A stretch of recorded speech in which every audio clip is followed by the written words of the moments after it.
Olá, boa noite a todos e a todas. É um grande prazer estar aqui com vocês nesse evento, mais esse evento da Comissão de Direitos Humanos.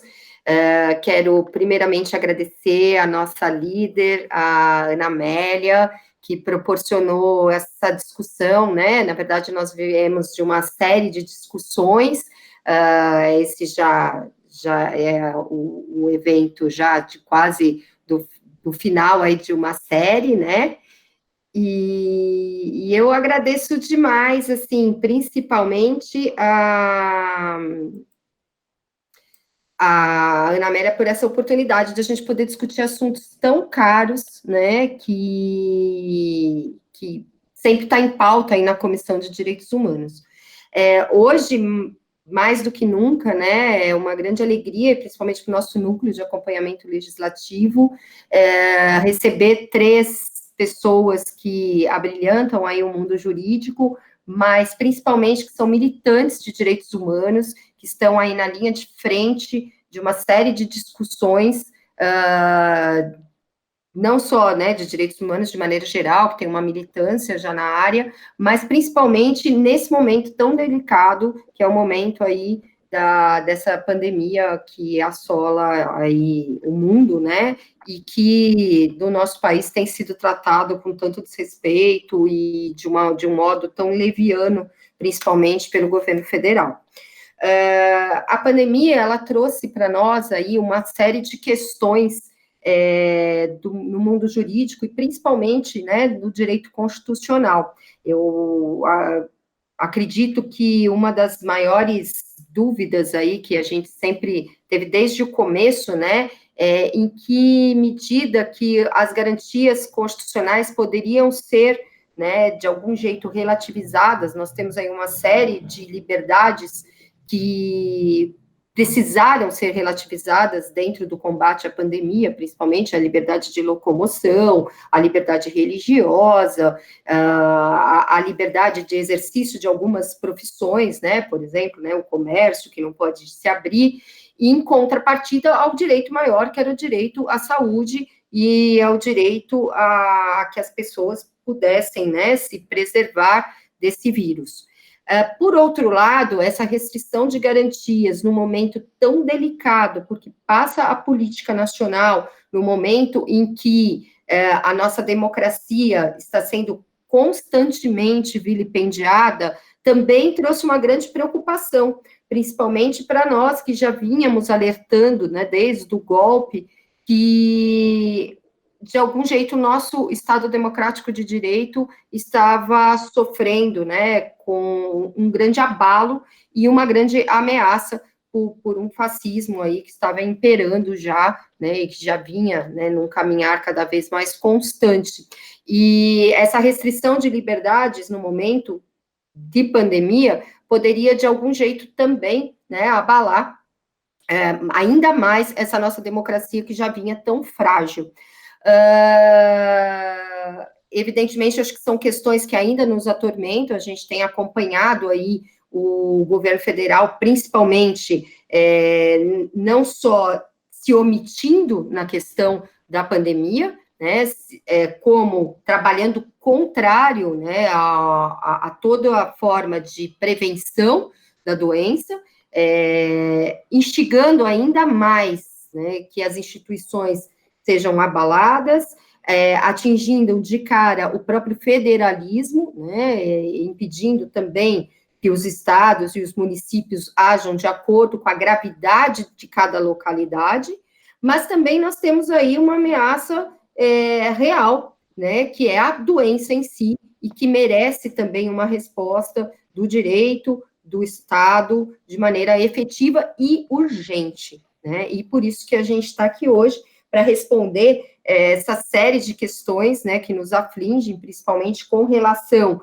a quais intervenções estatais são admissíveis e necessárias nesse momento tão grave, e quais as omissões estatais que estão diretamente ligadas a essa gravidade e ao aumento tão grande do número de mortos que nós temos assistido a cada dia.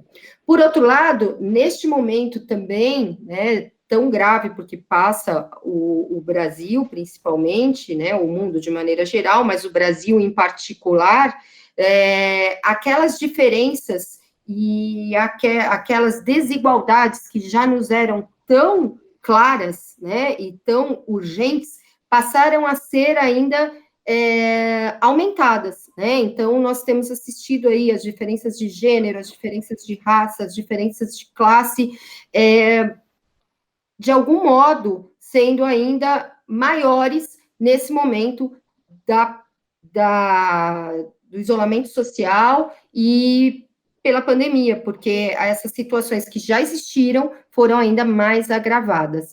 E a noite de hoje é para isso, para a gente discutir essa série de assuntos que tanto nos afligem dentro da Comissão de Direitos Humanos e como sociedade.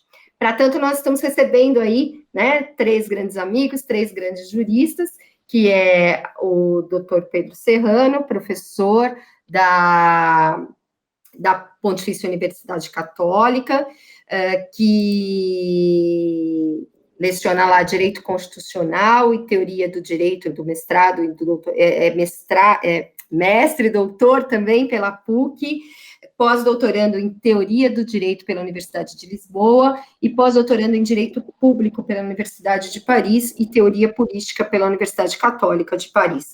É o campeão das lives, né, tá pelo menos aí em 4, 5 lives diárias, aí eu acho que é o top de todas as lives, grande defensor da democracia e da Constituição, e tem sido aí a voz que tem ganho um grande espaço denunciando uma série de violações e de problemas que nós estamos passando dentro deste momento histórico tão difícil, e tem tido uma atuação muito importante nessa guerra, né, ao vírus, dentro do mundo jurídico.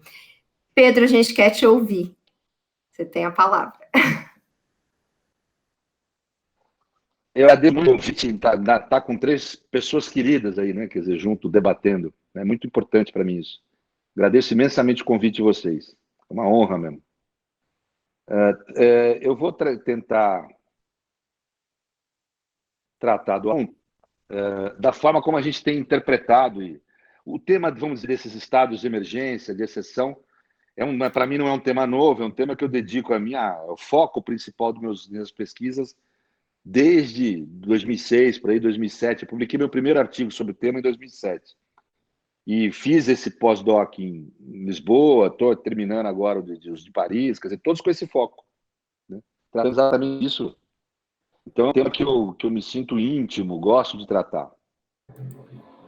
Nessa questão da pandemia, a preocupação inicial nossa, eu falo nossa porque tenho dialogado muito com o Lenny Streck, a gente tem adotado um discurso semelhante nesse sentido, a gente tem procurado diferenciar estado de exceção de legalidade extraordinária, para as pessoas entenderem.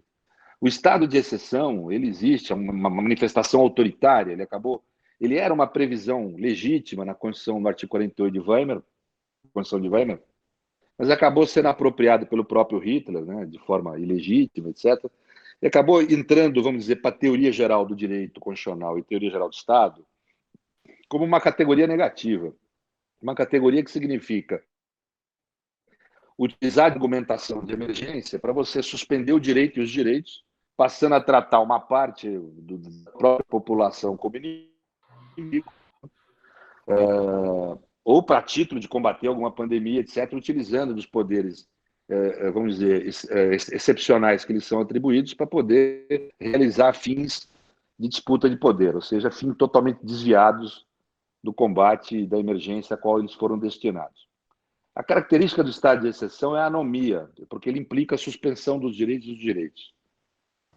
Ou seja, são poderes atribuídos soberano ao chefe de Estado, chefe de governo, que a partir daí passa a ser soberano, porque ele passa a ter a formação da vontade estatal de forma autônoma e não de forma heterônoma, ou seja, não regulado por normas, princípios, etc. É um poder político que está acima do poder da Constituição, que decide quando a Constituição deve ser aplicada ou não.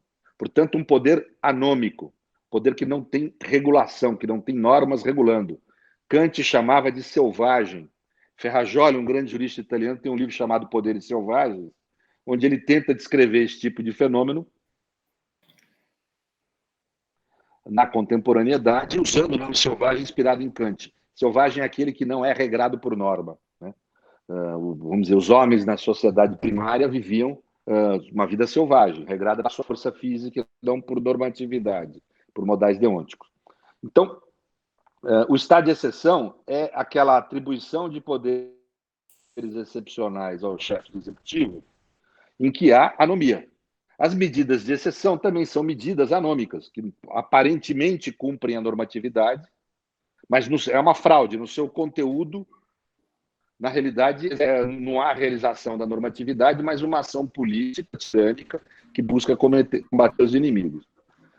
Isso não tem a ver com a situação de emergência que nós enfrentamos com a pandemia, necessariamente não tem a ver.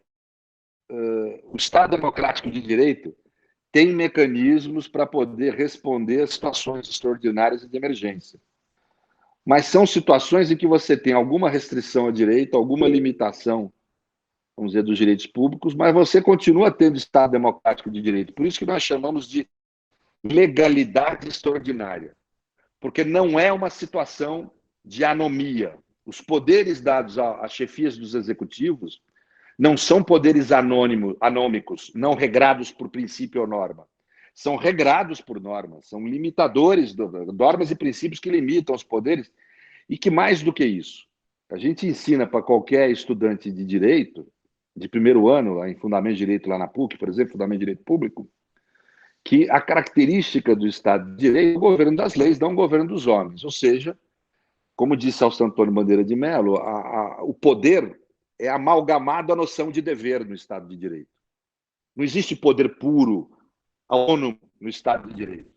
Todo poder é heterônomo, ou seja, existe para realizar a vontade da lei, não a vontade de quem exerce. O que significa dizer que a pessoa tem o dever de realizar a vontade da lei. E o dever de não realizar uma conduta quando não autorizada em lei. Esse é o papel do governante no Estado de Direito. E esse papel permanece na situação extraordinária. Aliás, eu diria que ele se intensifica. A legalidade extraordinária que existe nesses momentos de calamidade natural, como a que a gente enfrenta hoje, ela implica em mais deveres para os governantes do que os deveres da normalidade, da situação de normalidade. Não é que os governantes têm mais poderes, eles têm mais deveres. Dois são os deveres fundamentais. Primeiro, não usar de forma abusiva as prerrogativas extraordinárias que eles têm nesses momentos. O que significa dizer? Restringir, no mínimo possível, o direito das pessoas face à necessidade de combate da pandemia. Ou seja, nunca utilizar esses poderes para fins políticos ou de disputa de poder, para fim de combate à oposição aos inimigos internos, e nunca restringir em demasia, além do necessário, os direitos e garantias fundamentais do necessário para o combate à pandemia. Deve se limitar o mínimo possível no necessário para combater a pandemia. Portanto, tem que ter essa ponderação, esse equilíbrio e essa limitação. Pode haver restrição a direitos fundamentais? É óbvio. Mas não é que são uma restrição advinda do poder. Não é estado de exceção. Estado de exceção, a suspensão de direitos ocorre como um ato de poder. Aqui não. A restrição a direitos ocorre em razão da defesa de outros direitos. Então, o direito à liberdade ele é realmente, às vezes, restrito, limitado, mas em favor do direito à vida e da saúde, que são direitos que precedem. Precedem por quê? Por causa do requisito causal e existencial. O que adianta eu ter liberdade se eu estou doente, acamado ou se eu estou morto? Não tem sentido. Né? Segundo, o exercício da minha liberdade, como nós cansamos de falar no nosso meio, todo mundo aqui deve ser da área jurídica, um direito vai até onde começa o direito do outro. Ou seja, eu não tenho o direito de liberdade de circular na rua contaminando terceiros, colocando em risco a vida e saúde de terceiros.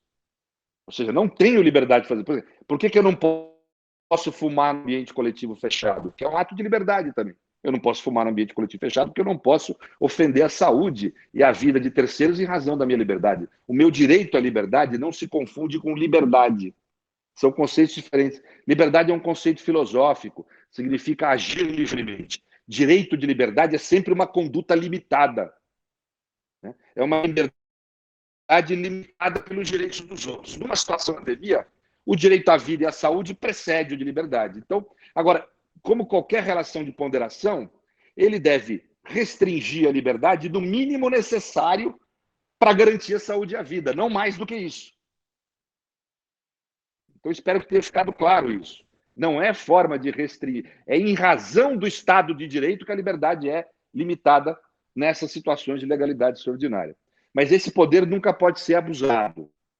Segundo elemento que é importante, além de não poder exercer em abuso, desproporcionalmente, né, sem sopesamento esse poder, também há que se entender que, como há ilegalidade, mesmo ela sendo extraordinária, como há ainda Estado de Direito, o agir do governante, ele age por dever.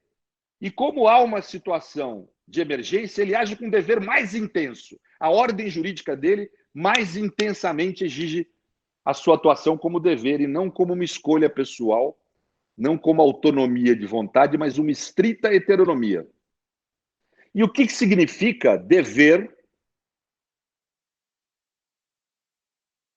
nessa época de pandemia? Isso é velho no direito, gente. Eu não estou falando nada de novo. Tudo isso é clássico. Eu vou citar aqui o Temístocles Brandão Cavalcante, que é um jurista ultraconservador, foi indicado para o Supremo Tribunal Federal pelo general Costa e Silva. E em 1938, olha a data que estou falando, 1938, escreveu sobre esse tipo de situação. E o que ele chamava na época quarentena, que é exatamente o exercício do poder de restringir as liberdades individuais, ele falava a necessidade da instauração da quarentena, a sua intensidade e a sua extensão são estabelecidas pela ciência e é um dever do governante cumprir aquilo que a ciência recomenda. Decidir é diferente de opinar. Opinião na sociedade eu posso ter a que eu quiser. Eu posso achar que a ciência está lidando com um vírus que pouco conhece, é verdade, que tem baixa racionalidade, é verdade, que, porque eu me sinto no direito de dizer que esse negócio de isolamento é uma bobagem, que se eu tomar cloroquina eu estou resolvido com a minha saúde, e eu vou tomar, e é problema meu, e ponto, e vou sair na rua. Você defender esse tipo de opinião, qualquer cidadão pode defender. Mas quem decide não tem direito na emergência à opinião pessoal. O presidente da República é um homem que fez a opção voluntária, livre dele, de se candidatar e ser presidente da República. E de, nesse cargo, permanecer. Ele pode renunciar a qualquer momento. Se ele decide exercer esse papel de chefia de Estado, chefia de governo e líder da nação, ele não pode ter opinião pessoal. É o que Temístocles Cavalcante já falava desde a década de 30. Ele é obrigado a decidir de acordo com a recomendação da maioria científica, do consenso científico, daquilo que a ciência recomenda.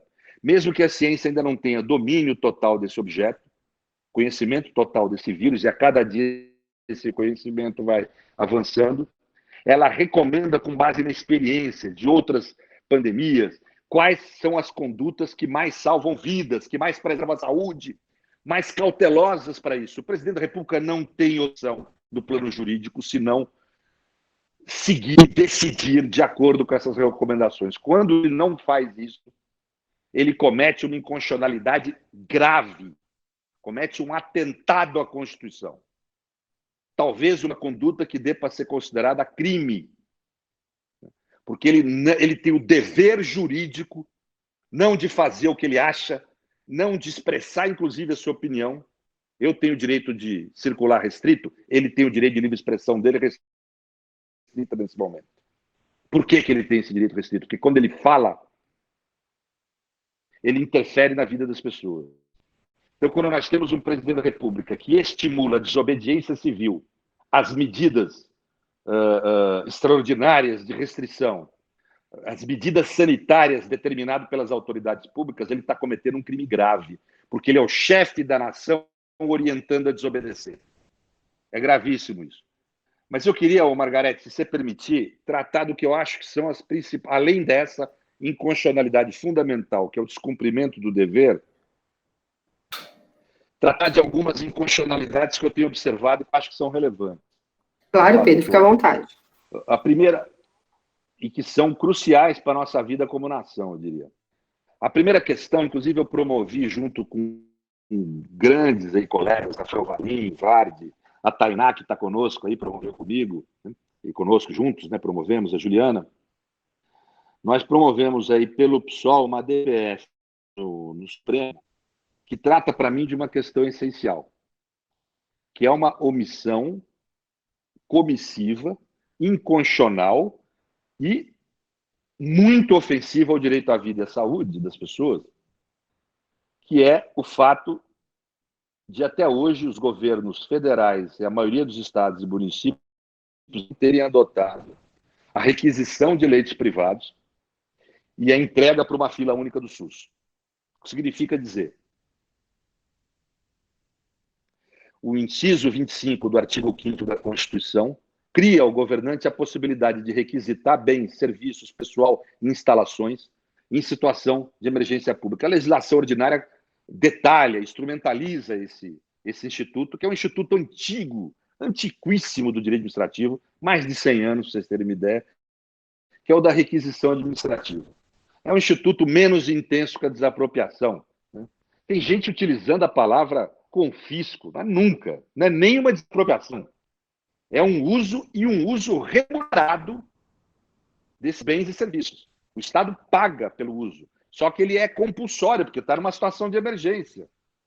Os meus direitos privados de propriedade e uso não podem superar ou ofender o direito à vida e à saúde de terceiros.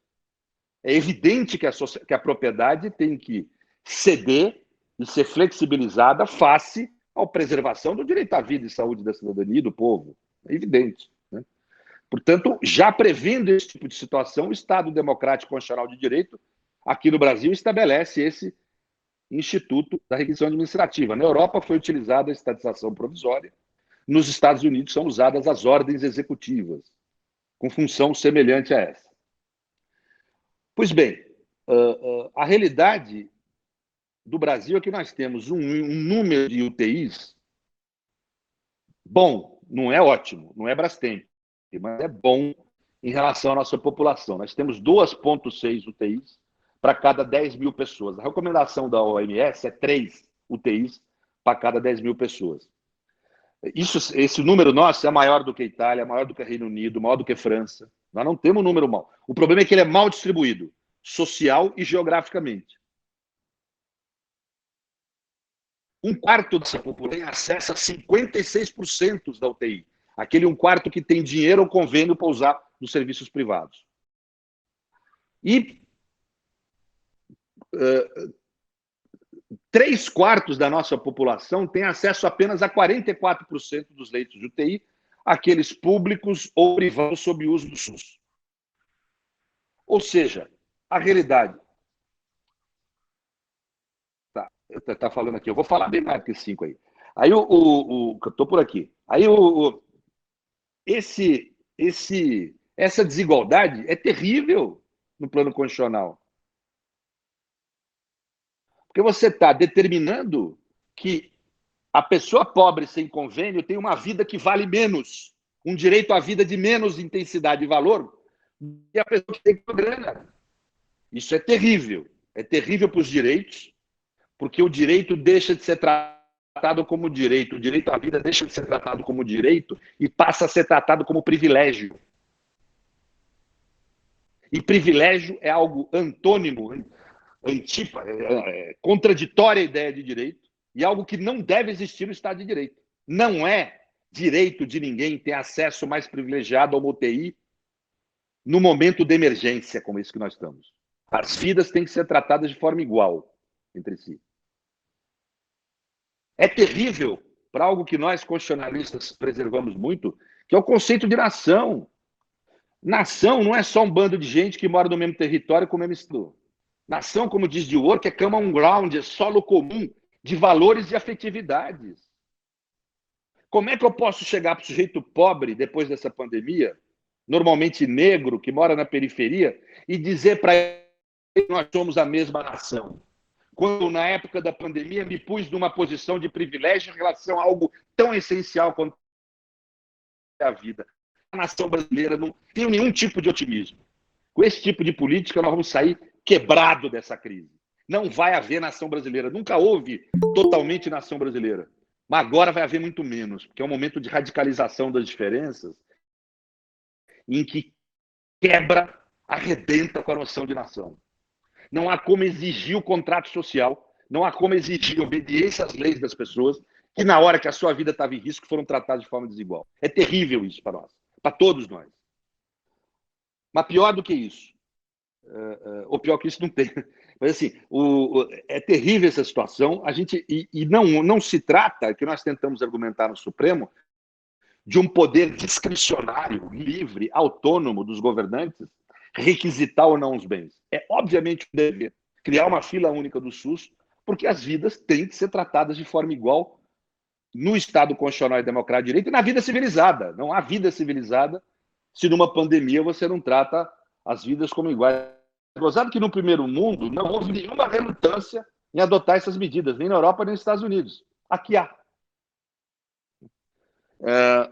Eu diria que foi uma surpresa para mim. Eu não me lembro quem que estava descrevendo o período do fascismo na Europa, do nazifascismo, e falou uma coisa interessante, Margareth, que é que o que surpreende no momento do fascismo não são os adversários, os fascistas, os que têm espírito fascista. O que surpreende são os amigos que aderem a esse processo.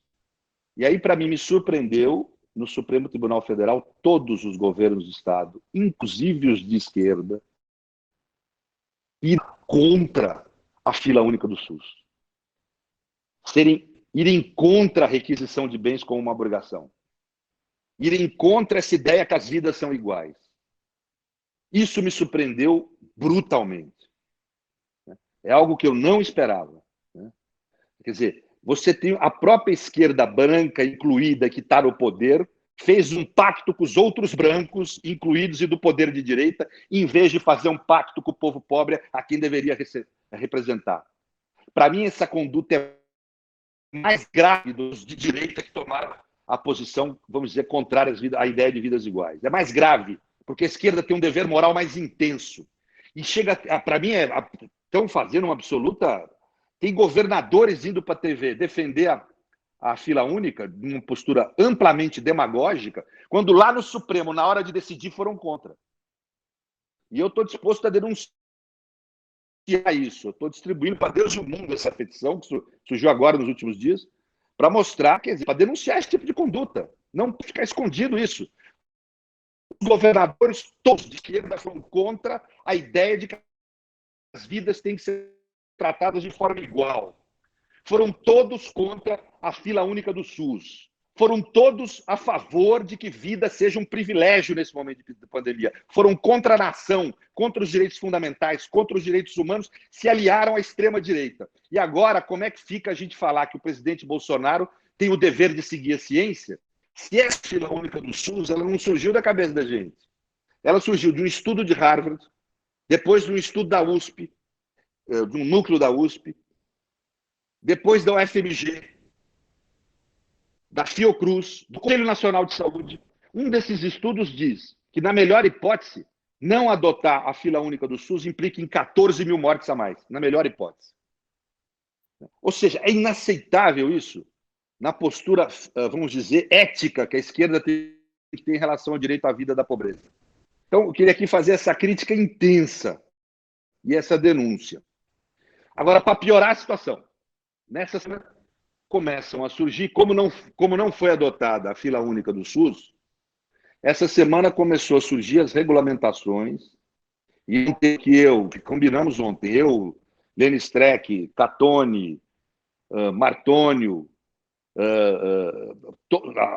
uma série de constitucionalistas, vamos começar a bater na tecla que os conselhos regionais de medicina começaram, Pernambuco e Rio, a soltar as primeiras regulamentações e protocolos para chamar de escolha de Sofia.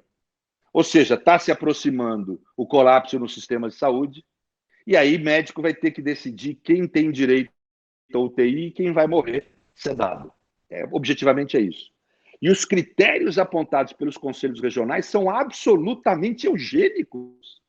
É o chamado critério funcional. Vai ter direito à UTI aquele que tem capacidade de trabalho, aquele que tem capacidade de produção. O sujeito que está aposentado por invalidez, o sujeito que não tem possibilidade de exercer alguma atividade física, que tem alguma doença crônica, essa gente vai estar excluída da possibilidade. Eles formaram um score, que é uma pontuação de acordo com a capacidade funcional do indivíduo. E em Pernambuco, inclusive, não excluem dessa score os deficientes físicos e a idade, ou seja, velho deficiente físico lá está morto. O pobre que tem que trabalhar carpindo cana a vida inteira e destruindo seu corpo, está liquidado numa hora dessa. Está morto. É terrível isso, é uma postura eugênica, nazista. E não tem nada a ver isso com ciência, porque é o pressuposto que nós questionamos. Se a técnica de escolher o que é melhor funcionalmente ou não é correta, nós não discutimos. O que nós discutimos é o critério funcional. Tem que haver um critério isonômico. Numa fila de transplante, o critério é a própria fila. É isonômico. Se alguém passa na frente, é porque está com mais risco de vida. Está com possibilidade de morrer. Está em pior situação face à possibilidade de ter vida. O que nós estamos fazendo, o que eles estão fazendo na fila do TI, não. É o mais saudável passar na frente do menos saudável. O que precisa menos tem mais chance de ter acesso ao TI do que precisa mais. Ou seja, o critério tem que ser isonômico na vida civilizada. Tem que ter uma fila e o critério tem que ser essa fila.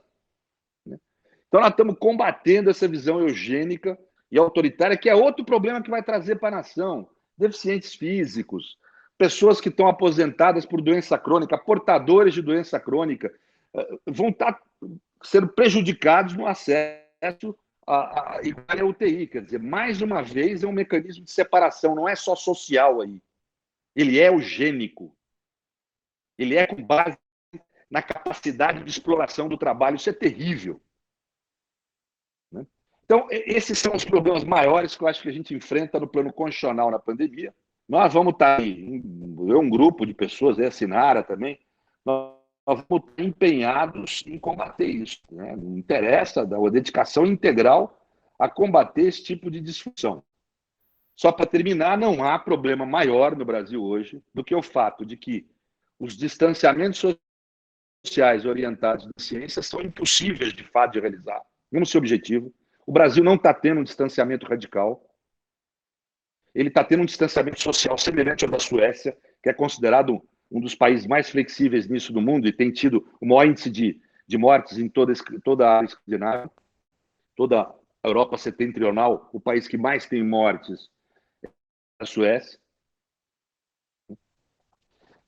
E nós temos um modelo semelhante ao deles, essa que é a realidade. Nós não temos obrigação de fazer isolamento, é uma mera recomendação do Estado, né, que é dada às pessoas, e nem tem condições, eu não estou culpando nem responsabilizando nenhum governador ou prefeito, isso que eles não têm condição de realizar o isolamento mais intenso que a ciência recomenda, porque o governo federal não providenciou condições do trabalhador e do desempregado ficar em casa com o seu sustento garantido, cumprindo o isolamento social.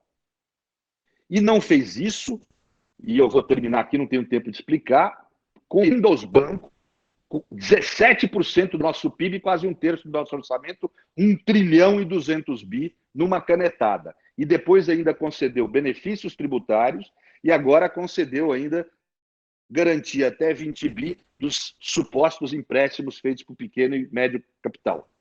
Nós sabemos que esse dinheiro não está sendo empregado para financiar o pequeno e médio empresário. Não está sendo. Qualquer pequeno e médio empresário nos assistindo aí vai tentar obter um empréstimo para ver a dificuldade, o volume de juros que é cobrado. A lógica seria dar empréstimos em situação de guerra, o que significa dizer juros zero ou próximo a isso. Né? E não está sendo feito porque resolveu-se fazer isso via banco. Os bancos estão dificultando os empréstimos para garantir o dinheiro para si, para ter cautela durante a... Cautela, eu falo financeira, no momento de pandemia. Não, é absolutamente criminoso colocar dinheiro de idade na mão de banco no momento de pandemia. Eu tenho 56 anos de idade, 57 agora em junho. Nunca vi banqueiro deixar de lucrar quando tem oportunidade. E nem dá para exigir ele disso. Tem que exigir do governo que não faça essa atrocidade. E depois ainda vem falar, o ministro da Economia, que o culpado é o servidor público, que nossos médicos e policiais, se trabalham a mais na pandemia, devem receber hora extra, que são assaltantes do dinheiro público do Brasil. Um sujeito que concedeu a maior quantidade de dinheiro da história para um setor público, para o setor privado. É vergonha, é criminoso, é absurdo esse tipo de situação. Numa pandemia, é crime. Tem que ser apurado o que houve. Inclusive, foi feito de uma forma absolutamente não transparente. Por que 1,2 trilhão? A que título? As garantias diz que são contratos de empréstimo. Por quanto vão ser avaliados esses contratos? Qual o processo de avaliação público? Sem garantia social, você empresta o dinheiro para o empresário, supostamente de forma subsidiada, que não está ocorrendo, mas você teria que garantir emprego, que o cara garantisse emprego para obter aquele dinheiro de juros subsidiado, porque a finalidade maior é atender o povo. Então, vejam, é uma situação absolutamente equivocada, totalmente contrária a que todos os países do Ocidente têm adotado. Todos os países de primeiro mundo têm dado condições de seus trabalhadores permanecerem em casa, vão resolver depois o problema econômico, e ninguém fez essa insanidade de conceder uma parcela tão significativa do seu PIB para um setor econômico sem nenhum tipo de exigência em troca. Eu agradeço muito, eu tinha que falar tudo isso, mas eu tenho falado em todos os lugares. E agradeço muito a oportunidade. Bom, nós é quem agradecemos, Pedro. Foi uma aula, viu, que eu deixei a coisa rolando aí, porque é sempre uma delícia te ouvir, é sempre muito importante suas ponderações. Um parênteses, né, a respeito desse protocolo que os CRMs estão discutindo, nos Estados Unidos, lá em março, já haviam protocolos, né, nas entidades médicas de lá, de escolhas que eram feitas. Isso foi denunciado por associações, principalmente de autistas e de portadores de síndrome de Down daqui do Brasil, porque lá nos Estados Unidos, por exemplo, os portadores de Down, eles eram colocados no final da fila, porque a deficiência deles não era braço para o trabalho, né? Mais uma, né, atitude de necropolítica que, em meio de tantas outras, né, que nós temos assistido nos últimos anos, e com um maior agravamento no último governo, né, e que se não tiver uma intervenção, principalmente do judiciário, e fatalmente essas escolhas serão feitas de modo que favoreça, mais uma vez, o capital, né, como você bem colocou, e é muito preocupante, né, porque que corpos que importam, né, sempre assim, né, quais os corpos que importam aí, e na pandemia, como a gente já falou aqui, né, isso fica muito mais evidente, né, e ganha maior espaço. Agradeço imensamente, eu quero dizer que a Comissão de Direitos Humanos já se coloca à disposição, Pedro, principalmente na questão da fila dos leitos, né, no que a gente puder ajudar, e se for para fazer um manifesto também, né, eu nem estou consultando a Ana Amélia, já estou aqui falando já com procuração dela, mas eu tenho certeza que ela referenda isso, né, e o que nós da Comissão de Direitos Humanos pudermos ajudar, cooperar, seja sendo signatário ou mesmo confeccionando algum tipo de manifesto perante os conselhos regionais de medicina ou um recurso ao Conselho Federal de Medicina para que tomem uma atitude efetiva com relação a que essas escolhas não sejam feitas, né? A melhor solução é ter uma fila única em que todos são tratados de maneira igual, independentemente da classe e da força de trabalho que possa exercer, né? Considerando que as maiores vítimas da pandemia são os idosos, e que os idosos, evidentemente, né, não possuem a mesma força de trabalho do que os mais jovens. Então, nós já estaremos aí colocando na linha de frente 80%. Claro, o corpo mais velho não tem a mesma funcionalidade. Não, esse daí já era para estar isolado na verticalidade, né? E que é o que o presidente queria desde o começo, né? Na solidão da verticalidade. E agora, se for uma questão de escolha, obviamente essas pessoas estão condenadas à morte, né? Sem dizer dos presos, né? Que esses também não têm força de trabalho, e tantos outros corpos aí que a gente já sabe que já não são as escolhas principais do Estado brasileiro, né? É lamentável isso. E, Pedro, eu sei que você vai ter que sair um pouco antes, mas se você puder aguardar as perguntas, já tem inúmeras perguntas aqui para você. Antes de passar a palavra para o Gabriel, claro, só quero agradecer aqui a presença de pessoas tão queridas aqui, como o Guilherme, o Flávio, a Luzia, o querido Alberto, que é um grande companheiro. Bom, tantas outras pessoas aqui, que se eu esqueci o nome de alguém, eu vou falando. A Priscila está aqui também assistindo a gente. No decorrer aqui da apresentação, eu vou falando boa noite aí para todo mundo. É uma grande honra tê-los aqui. E quem quiser fazer pergunta, por favor, pode colocar aí no chat, à medida do possível. Nós temos aqui um tempo, evidentemente. A gente faz as perguntas ou manda para os expositores para responderem depois.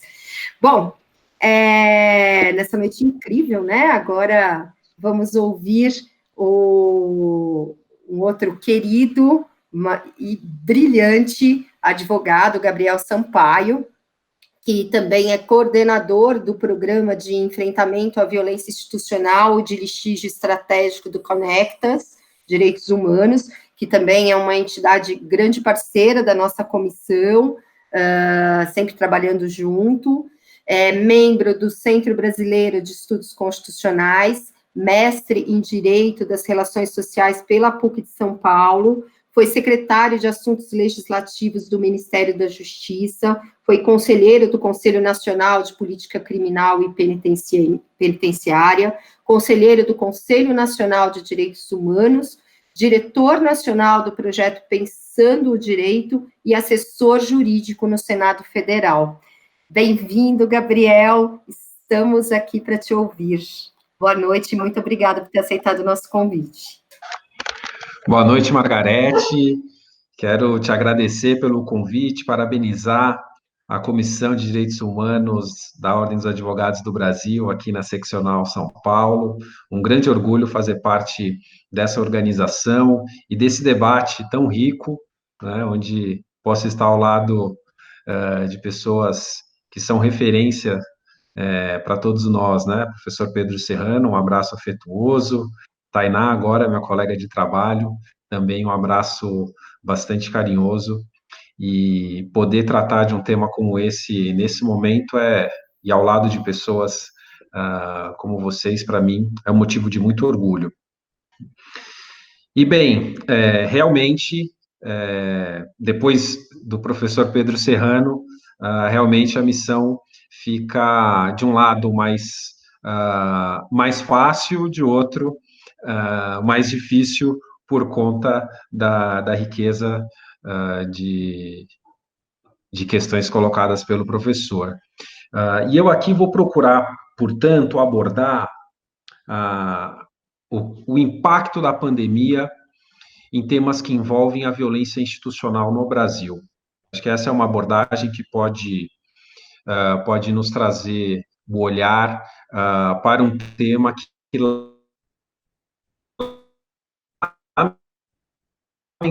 em absoluta falta, em absoluto déficit de realização de direitos e garantias constitucionais. Bem, a situação do nosso sistema carcerário, que é um dos pontos que eu quero abordar ao tratar da violência institucional e a pandemia, o sistema penitenciário no Brasil hoje é uma das grandes chagas da nossa democracia, né? Nós temos hoje números que não são precisos mais, a gente não pode confiar plenamente nos números divulgados sobre a nossa população carcerária hoje. Está aí uma divergência de dados entre os publicados pelo Ministério da Justiça, pelo próprio CNJ, para o CNJ, mais de 860 mil presos, para o Ministério da Justiça, no último relatório do DPEM, 755 mil presos. A verdade é que o Brasil detém a terceira maior população carcerária do mundo. Bom, terceira maior população carcerária vivendo em condições que a gente fala tanto, há tantos anos, em tantos debates, mas que precisam ser repisadas nesse momento em que discutimos a pandemia, né? Nós temos, segundo os dados do DPEM, então vamos pegar aqueles que ainda dão um patamar menor de população carcerária, mas já neles identificamos aí um déficit de mais de 315 mil vagas. Ou seja, nós já estamos num modelo e num sistema em superlotação. E aí podemos reforçar que, do ponto de vista da saúde da pessoa presa, os direitos mais básicos são absolutamente negados. Então, nós temos uma realidade em que o sistema prisional é sequer capaz de controlar doenças como sarna, tuberculose, doenças em que, em situação de liberdade, o sistema de saúde, felizmente, já demonstrou condições de controle, mas que no sistema prisional, dada a situação da superlotação e do déficit absoluto de outros direitos, nós temos um absoluto descontrole. Era de se imaginar que, diante dessa realidade, mais do que repisada, o próprio Supremo Tribunal Federal reconheceu, numa arguição por descumprimento de preceito fundamental, número 347, o estado inconstitucional de coisas no sistema penitenciário. O Brasil é motivo de diversos relatórios, diversas são as denúncias e o reconhecimento de graves violações de direitos humanos no nosso sistema penitenciário. Era de se imaginar que, diante do agravamento da pandemia, que nós tivéssemos uma resposta democrática e em conformidade com a nossa Constituição a esse estado de coisas inconstitucional. Lamentavelmente, o que nós observamos e temos observado como resposta a essa pandemia para o sistema prisional tem sido a manutenção da lógica de violações. O Conselho Nacional de Justiça deu um passo importante, que foi publicar uma recomendação, mas a verdade é que a lentidão e a absoluta falta de providências diante desse estado de coisas inconstitucional persiste. Nós adotamos inicialmente, inclusive, uma estratégia juntamente com diversas organizações e defensorias públicas. A Comissão de Direitos Humanos da OAB aqui em São Paulo também tem participado desses esforços, no sentido de tentar, por meio de ações coletivas, assegurar que o sistema de justiça realinhasse as condições de pessoas que hoje já reúnem condições de estarem em liberdade, para que não passassem pela situação de agravamento do risco à sua própria vida diante das condições do sistema penitenciário. Nós temos diversas pessoas nessa situação. Então, num primeiro degrau, parecia algo absolutamente natural que o sistema de justiça reconhecesse, ao menos daqueles que já têm direito a estarem num regime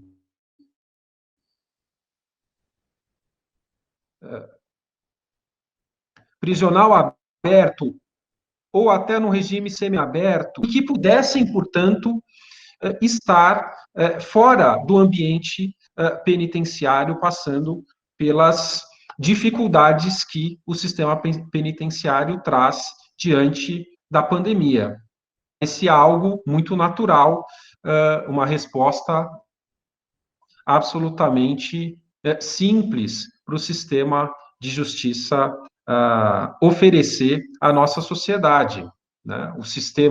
O nosso ordenamento jurídico confere diversas opções nesse sentido. No campo das prisões provisórias, por exemplo, nós temos uma lei de cautelares aprovada em 2011, que permite uma série de opções diversas da prisão preventiva, e que permitiria que, no uso ou numa decretação de medida acautelatória pessoal, se fosse permitido aguardar o processo em liberdade, ainda que sob monitoramento. A legislação, a LEP, a Lei de Execuções Penais, também permite que haja autorizações e permissões de saída, e o que nós observamos foi, em lugar da realização desses direitos, uma restrição ainda maior e uma tentativa que podemos classificar, eu pelo menos classifico como uma tentativa negacionista dos impactos que a crise e que a pandemia teria para o sistema penitenciário. Da mesma forma que o presidente da República tem sido negacionista da ciência, nós tivemos um negacionismo mais sofisticado por parte dos seus subordinados no âmbito da política nacional, né? Negacionistas a dizerem que o sistema penitenciário ofereceria condições de proteger a saúde das pessoas presas, funcionários, né, trabalhadores, e não haveria no sistema penitenciário. Evidentemente que esse negacionismo, ele, da mesma forma que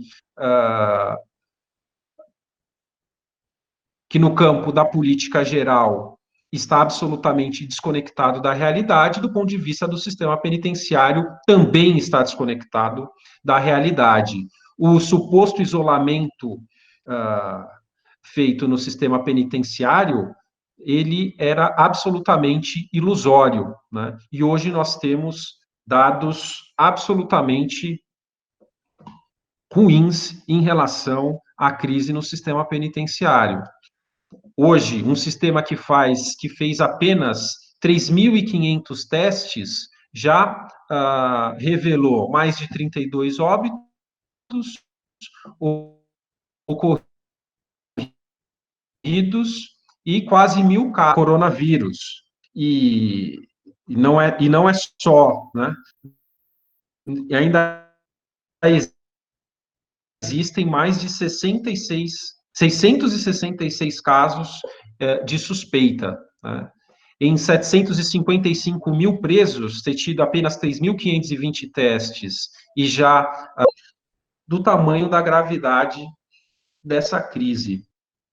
O que nos preocupa aqui, para além da gravidade desse quadro, desses dados, né, uma política negacionista por parte do Poder Executivo, um sistema de justiça que deu um passo importante com o CNJ, mas que na realização e na efetivação do direito tem sofrido e padecido com uma série de omissões em juízos de execuções penais. São poucas as decisões ainda que têm concedido, na medida em que achamos necessário, condições de saúde para as pessoas presas.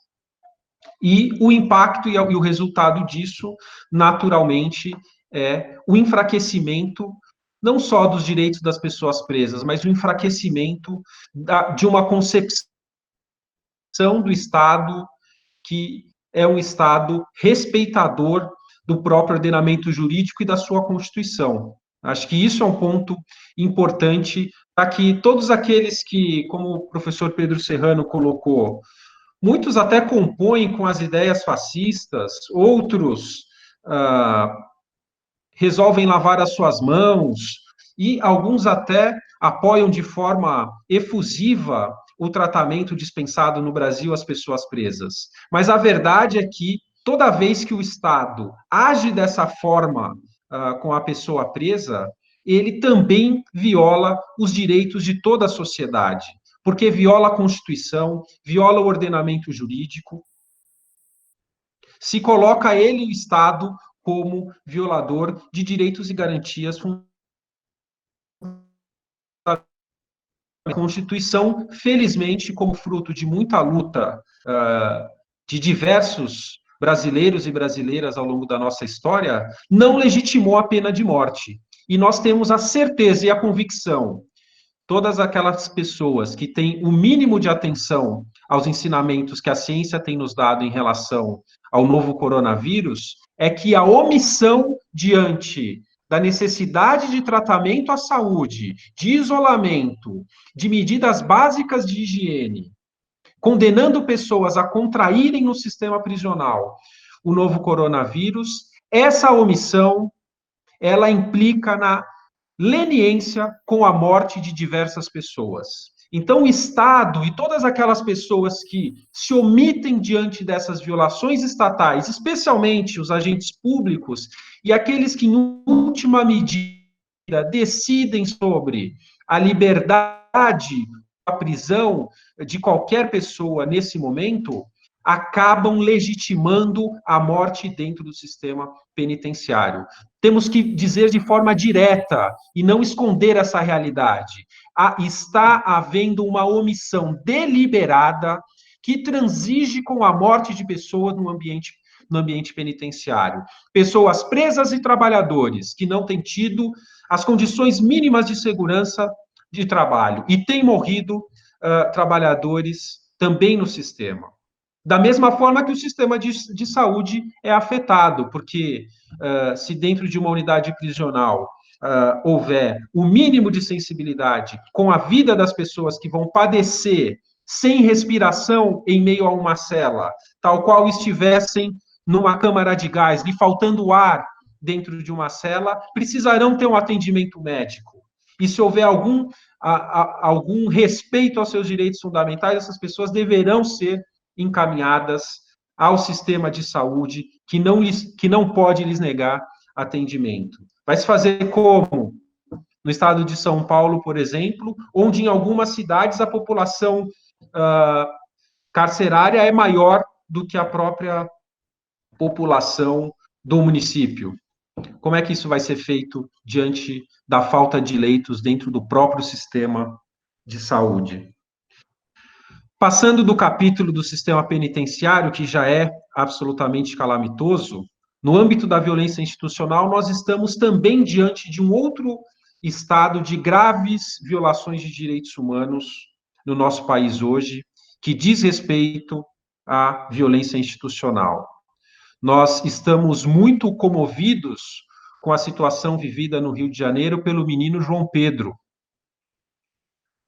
E, lamentavelmente, o caso que envolve o menino João Pedro não é uma exceção na nossa história, tampouco nesse período de pandemia, onde nós estamos vivendo um aumento das operações policiais em comunidades. Estou citando o caso do Rio de Janeiro, mas isso se verifica em outras regiões do nosso país.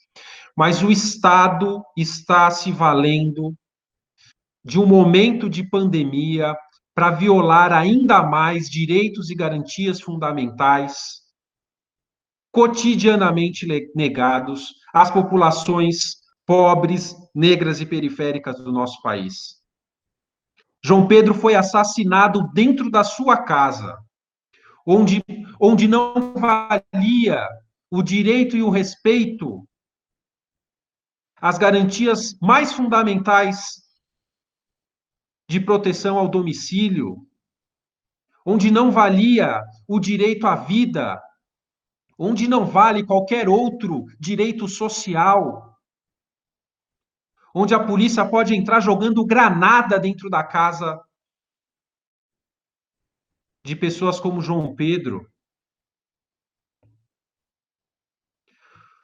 Um estado que hoje, um país que hoje discute, ou onde o chefe do Poder Executivo Federal se consorcia numa marcha de CNPJ e não discute o acesso aos direitos mais básicos das populações das comunidades do nosso país, reforçando o aspecto mais cruel do racismo estrutural da nossa sociedade.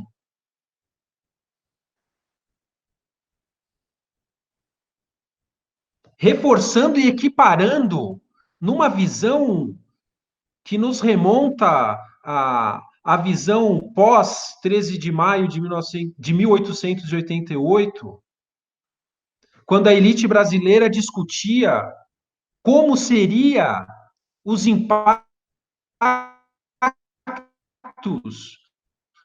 do fim da escravidão à lavoura, a ordem do dia dos dirigentes e da elite dirigente nacional, naquele período em que o país era o último a abolir a escravidão, a agenda dessa elite tacanha era a agenda da crise da lavoura, como é hoje a agenda da marcha do CNPJ, como é hoje a agenda daqueles que ordenam uma operação policial no momento de pandemia, e hoje nós temos mais mortos. Ontem e hoje, 2 jovens mortos em comunidades no Rio de Janeiro, quando a comunidade se organizava para dar cesta básica para aqueles que precisam do apoio do Estado para ter acessos mínimos às condições de vida nesse momento de pandemia. Nem bem o Estado agiu para a tutela dos direitos dessas pessoas, os direitos sociais mais básicos, como bem defendeu aqui o professor Pedro Serrano, como foi mostrar a sua cara da violência, a sua cara racista, com balas financiadas pelo orçamento público, para matar jovens negros nessas comunidades. De que garantias constitucionais nós estamos falando?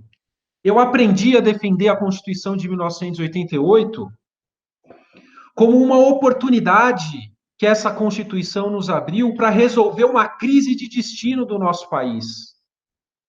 Essa crise de destino que está relacionada ao que já comentei, com a forma absurda como a elite tratou o nosso momento pós-escravatura, se negando a construir de fato o conceito de nação que o professor Pedro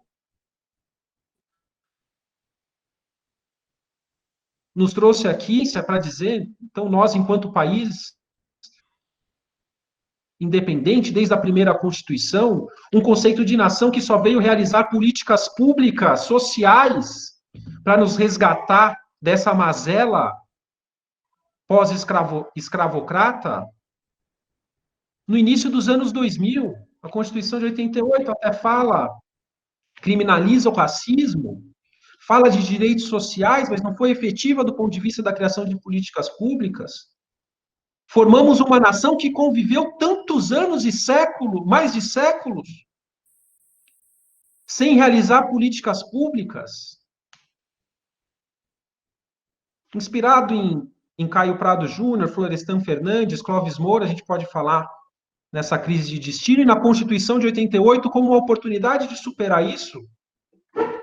Afinal, se nós falamos hoje positivamente do Sistema Único de Saúde, é porque a Constituição de 1988 trouxe as possibilidades de um Sistema Único de Saúde. Se eu posso aqui defender que o Brasil não admite a pena de morte às pessoas presas que estão hoje padecendo dessa pandemia, é porque a Constituição de 1988 não admitiu. Se nós podemos falar hoje que a polícia não pode dar sentença de morte a nenhum cidadão e nenhuma cidadã brasileira, é porque a Constituição de 1988 assim o fez.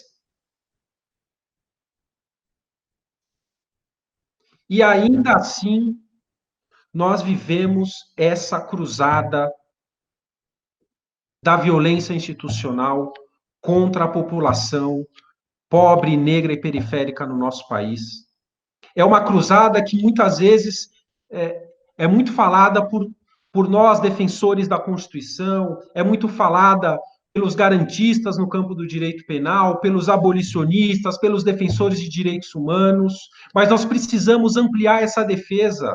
É preciso que pessoas brancas defendam o país desse racismo que permanece até hoje, que bradem por justiça contra a morte do João Pedro, que defendam a nossa Constituição, não só naqueles momentos em que é mais fácil defender a Constituição, porque por violações como as tantas a graçar que esse governo propicia a cada dia, mas que defenda naquele momento, inclusive, em que é violado o direito de uma pessoa presa, de uma pessoa negra que não tem acessos, que as pessoas pouco se importam com seu futuro.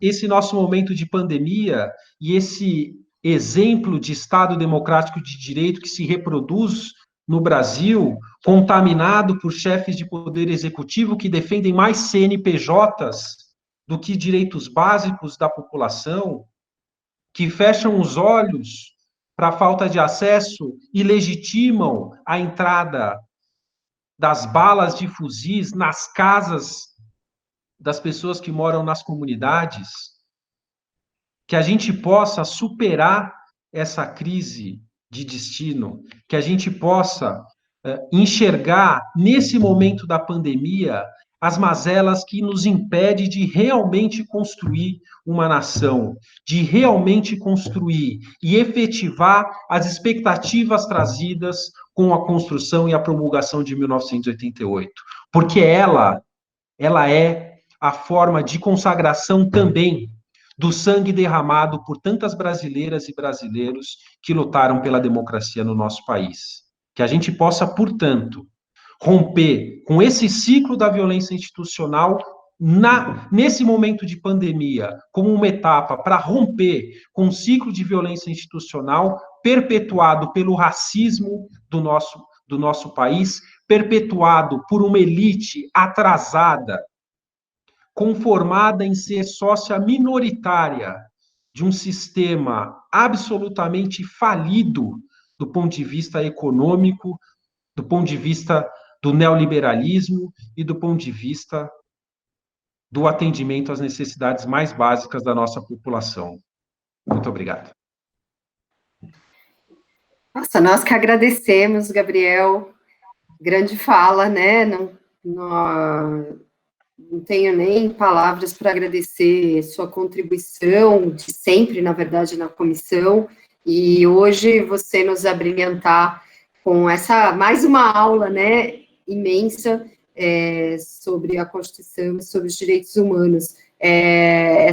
Essa necropolítica do governo, como bem colocou o Pedro, e você também, né, necropolítica que já é de Estado, na verdade, né, não é de um governo, né, que é instituída no Brasil, e que escolhe corpos, e que tem se agravado num momento em que, na verdade, nós deveríamos estar voltados para salvar vidas, mas que isso só incentiva ainda mais esse Estado autoritário e violento e racista a produzir mais mortes, né, como o que aconteceu por 2 dias seguidos no Rio de Janeiro, né, e mais, tudo que a gente tem assistido no sistema carcerário, desde a intenção em alojar pessoas em containers até a impossibilidade de colocar em liberdade pessoas que poderiam muito bem estar em suas casas e tendo o direito de se preservar e preservar sua saúde, e mais, né, preservar a saúde também dos agentes penitenciários que lá estão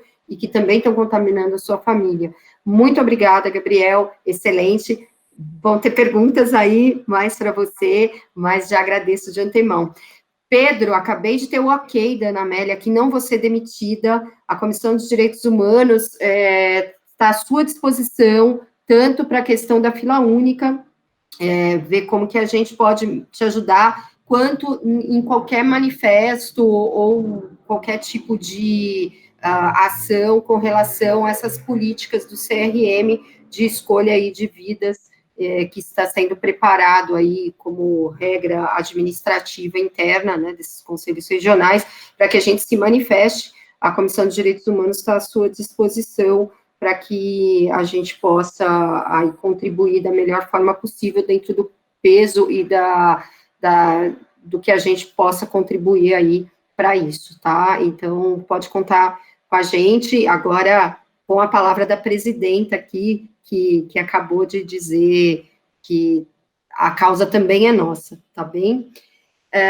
Quero aqui registrar a presença de 3 pessoas que estão aqui abrilhantando a nossa plateia, assim, a doutora Luciana Bernardi, que é presidenta da Comissão de Direito Constitucional da OAB, o doutor Flávio Bastos, que é da ESA, da Escola Superior da Ordem dos Advogados, e a doutora Priscila Pâmela, que é a presidenta da nossa Comissão de Política Criminal e Penitenciária. Aí, Priscila, acertei o nome, que eu sempre erro o nome da comissão da Priscila, que é uma grande amiga, e que Gabriel tem feito um trabalho incrível frente a todos esses desmandos no sistema carcerário daqui do estado de São Paulo.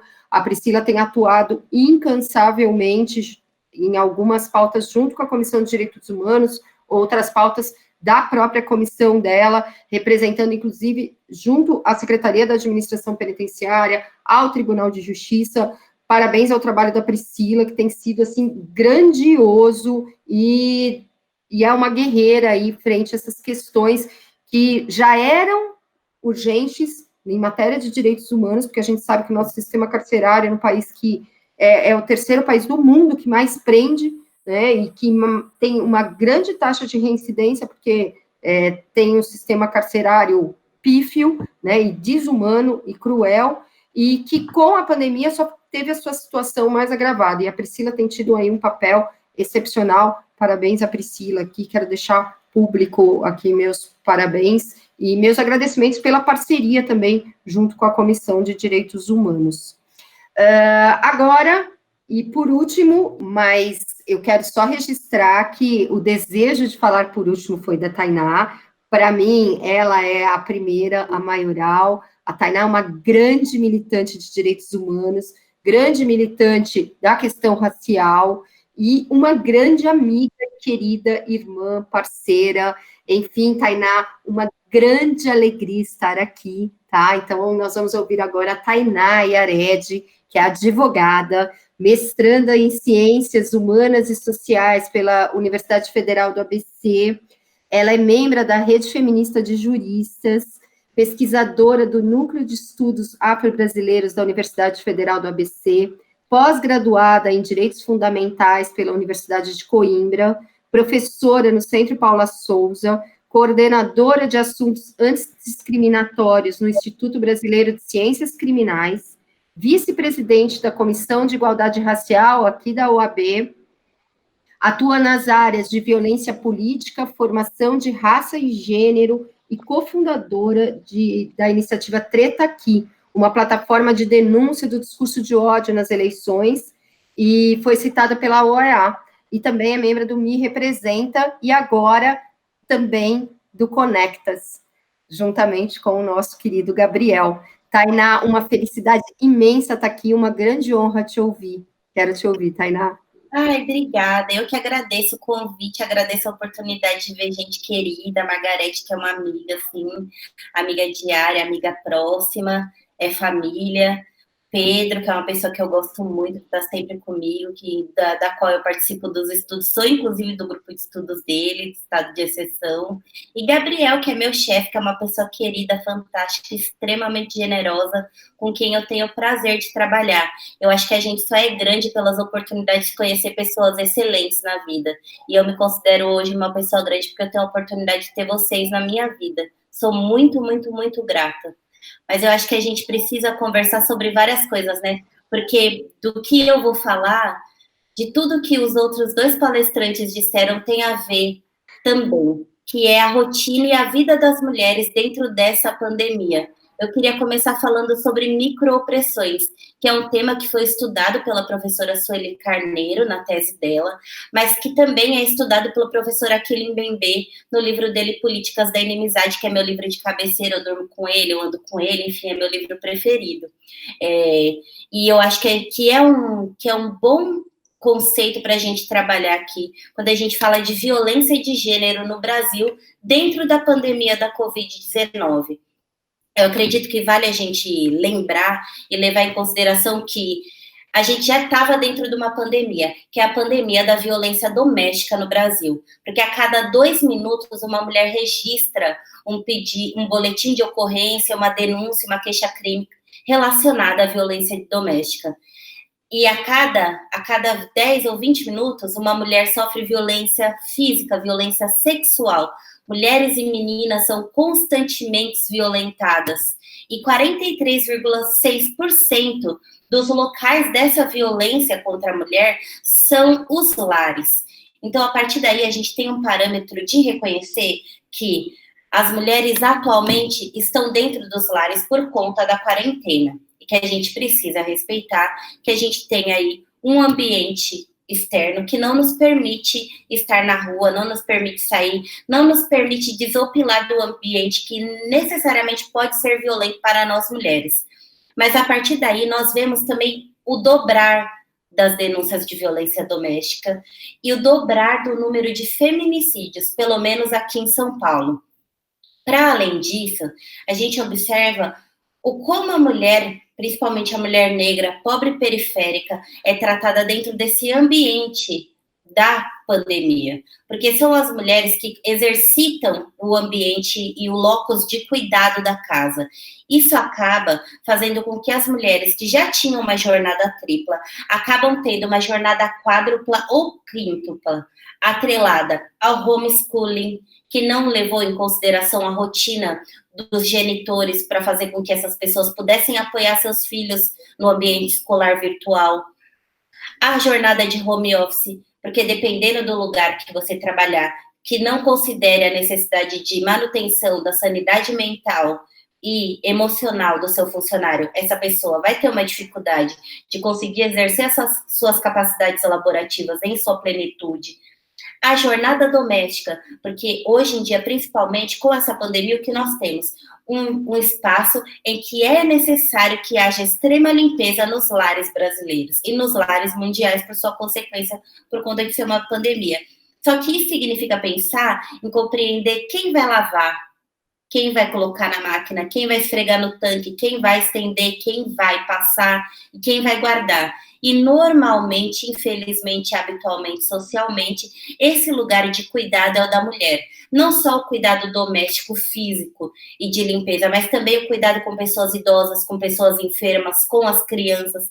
Então, a mulher acaba sendo consumida por essas várias rotinas que existem ao longo de suas vidas. E escamoteadas de suas outras atividades que têm a ver, às vezes, com a sua existência social individual, que é a sua pesquisa, a sua formação, as reuniões que ela ia fazer ou vai fazer ao longo do tempo. Então, acaba que as mulheres têm uma diminuição do rendimento no trabalho, uma diminuição no rendimento no que significa produção de conhecimento, não porque elas não dão conta de fazer tanto quanto os homens dão, mas porque é importante considerar que dentre todas essas atividades e toda essa lógica relacionada ao lar e a sobreposição de várias tarefas, ainda há de se considerar a violência doméstica. A gente tem números, inclusive internacionais, do aumento do pedido de apoio contra a violência doméstica e do aumento da violência doméstica na China e nos Estados Unidos, por exemplo, sem contar os outros países. E um pedido de proteção das mulheres do emissário da ONU, explicando novamente, infinitamente, que é importante olhar para as mulheres nesse estado de pandemia. Mas eu queria falar de microopressões não só pela questão da violência doméstica, mas porque a gente precisa considerar que mais de 70% das mulheres que sofrem violência doméstica nesse país são mulheres negras e pobres. Isso vai significar que essas mulheres estão nos 46% das pessoas que vão acessar somente a rede pública de saúde. Isso significa que elas vão acessar somente 1/3 da possibilidade de uso dos leitos de UTI nesse país. Isso significa dizer também que a maior parte dessas mulheres vão solicitar o auxílio emergencial. E como há uma grande confusão de como esse sistema funciona e dos próprios cadastros que estão relacionados ao Bolsa Família e tudo mais, significa que essas mulheres possivelmente vão ter problemas no recebimento desse valor e na demora desse valor. Significa dizer que, muito embora nós saibamos, isso é um número do mapa da violência e um número do IBGE, que mais de 80% dos lares brasileiros são chefiados por mulheres negras e pobres, essas mesmas mulheres não vão ter a possibilidade de continuar subsidiando economicamente seus lares, vez que grande parte, mais de 60% da população brasileira é informal e mais de 50% da população brasileira é negra. Então, eu quero que a gente consiga compreender as subcamadas dessas micro-opressões que o professor Aquilino Bebê vai começar a dizer que são nanorracismos, que são essas opressões que, de uma forma violenta e quase que perniciosas, envolvem existências já subalternizadas num âmbito de violência total e de precarização máxima da vida. Para observar que essa precarização máxima hoje, na pandemia da Covid-19, recai sobre corpos negros e femininos. Porque nós também vamos ter essas mesmas mulheres tentando viver o isolamento social e não conseguindo, tendo que buscar o seu sustento de alguma maneira, mas também não conseguindo receber esse auxílio emergencial, indo até o banco e se expondo nas filas enormes, na aglomeração gigante que está sendo feita nos bancos públicos. Para além disso, nós vamos ter essas mulheres sofrendo violência e não tendo a possibilidade do uso de qualquer mecanismo de solicitação de apoio, porque, pelo menos aqui em São Paulo, o único lugar que tem uma viatura única para São Paulo inteira, a cidade enorme de São Paulo, que atenderia essas mulheres, que vai até a casa das mulheres que tem medida protetiva, é a GCM, a Guarda Municipal, que, a partir do programa, que tem um programa que não é Vigilantes Maria da Penha, ele tem um outro nome, mas esse programa atende as mulheres e fazia vigilância, e agora ele não está podendo fazer isso por conta da pandemia. Para além disso, essa mulher não necessariamente tem acesso ao computador, porque a maior parte dos lares brasileiros e o maior aparelho, a maior ferramenta de solicitação de apoio de mulheres em situação de violências é o celular. Então, não necessariamente essa mulher consegue utilizar o celular e tem mecanismos de apoio suficiente para compreender como funciona o site da Polícia Civil para fazer um boletim de ocorrência eletrônico. E mesmo que ela tenha, provavelmente ela vai estar do lado do seu agressor, porque mais de 50% da população brasileira mora em lares precários, que normalmente são alugados, porque grande parte dessas pessoas também não tem uma propriedade. Tudo isso se atrela à indisponibilidade do Estado de cumprir as garantias de preceitos fundamentais e os objetivos fundamentais da República, dentre eles o artigo 4º, que é promover o bem para todos, sem preconceitos de origem de raça, sexo, cor e idade. Isso deixa de ser levado em consideração pelo nosso governo, principalmente pelo governo federal, que não observa o mínimo de se fazer para fazer com que essas mulheres tenham algum mecanismo de segurança para solicitar apoio, para perseguir informação e para buscar uma forma de diminuir algumas dessas opressões em suas existências. E o que acaba acontecendo é que nós tivemos aí uma tentativa do Ministério da Família, Direitos Humanos e da Mulher, de fazer um aplicativo que não foi publicizado, que não foi investido nele, não foi evidenciado para que essas pessoas, para que essas mulheres, para que nós tivéssemos acesso a esse tipo de mecanismo. E o segundo ato desse ministério, dessa pandemia, que é um ministério gerido por uma mulher nordestina, e que sabe o que é ser mulher, independente de vertente política, independente de qualquer coisa. Vale dizer que a última ação desse ministério foi fazer um concurso de máscaras infantis, sendo que o prêmio desse concurso era passar um dia com a ministra e a nossa primeira-dama. E isso significa não só colocar as mulheres em risco, como dizer num discurso velado e de omissão e leniência para com a violência, que a vida das mulheres não importa, que por sua consequência, as violências que as mulheres vivem, as violências que existem e as opressões em que as mulheres estão se inseridas, principalmente através da violência doméstica e da possibilidade de feminicídio, não é da alçada federal. Não faz parte da obrigação do governo federal tomar uma postura que está esculpida dentro da Lei Maria da Penha desde 2016, a Lei 11.340, em que é obrigação do Estado brasileiro promover para a mulher um ambiente seguro, aparelhos de assistência social, psicológica e jurídica, e, portanto, interdisciplinares, que fizesse com que essas pessoas tivessem acesso a direitos. Isso não está acontecendo, isso já acontecia de forma precária antes. Nos estados e municípios, nós temos pouquíssimos aparelhos de acolhimento dessas mulheres. E eu vou dizer de São Paulo que a minha realidade é a rede de enfrentamento à violência contra a mulher que eu conheço. A nossa rede de enfrentamento é gerida, cuidada e trabalhada por mulheres que estão vivendo na precariedade não só econômica, mas também na precariedade do trabalho dessa pandemia, que estão dentro do trabalho da assistência, dentro de uma pasta, sem a chance de acesso à EPI, tendo em vista que elas estão atendendo pessoas, com a quebra de alguns mecanismos da assistência que permite com que elas consigam fazer a interface entre a mulher agredida e os abrigos que elas poderiam utilizar, sem acesso a nenhum tipo de frota para atendimento, sem acesso à possibilidade de interlocução com o governo e com o município, e ainda assim fazendo o enfrentamento pela vida das mulheres e contra a violência institucional aplicada por meio do gênero.